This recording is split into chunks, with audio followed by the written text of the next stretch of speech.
ছাত্র জনতার উপর হত্যাকারী এই স্বৈরাচারী সরকারের প্রতি আমরা ঘৃণা প্রদান করছি। আমরা মানবিক ব্রাহ্মণবাড়িয়ার মানুষের কোনো ভাষা নেই, কারণ এই ব্রাহ্মণবাড়িয়া থেকে 52, 71 স্বাধীনতার মুক্ত দেশের অবর্ণনীয় ঘোষণা আমাদের পূর্বপুরুষেরা করে গেছেন। তাই আজকে এই ব্রাহ্মণবাড়িয়ার জমিন থেকে, প্রেস ক্লাব থেকে আমরা সারা দেশের ছাত্র জনতার পক্ষে, মানবতার পক্ষে ইমাম হায়াতের নেতৃত্বে অবস্থান নিয়েছে। তাই আমি আহ্বান করছি, আর সময় জ্ঞাপন না করে মানবতার পক্ষে এসে অবস্থান নেন।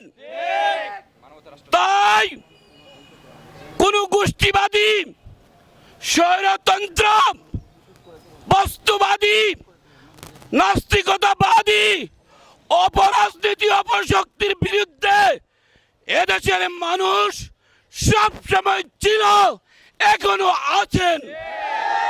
তাই আমরা উদাত্ত আহ্বান জানাচ্ছি আপামর জনসাধারণের পক্ষ থেকে, আপনারা এই স্বৈরতন্ত্রের বিপক্ষে অবস্থান নিয়ে মানবিক রাষ্ট্র দুনিয়া প্রতিষ্ঠার জন্য বিশ্ব ইনসানিয়ত বিপ্লবের পক্ষে অবস্থান নেন। সৈয়দ ইমাম হায়াতের নেতৃত্বে ঐক্যবদ্ধ হন। এসো ভাই, বলো আমি মানুষ, আমি মানুষের পক্ষে, আমি মানবতার পক্ষে।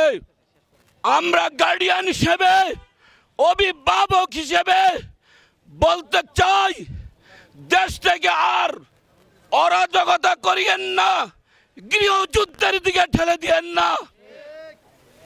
আমরা রাজাকার নই, আমরা ভারতপন্থী রাজাকার নই, আমরা পাকিস্তানপন্থী রাজাকার নই।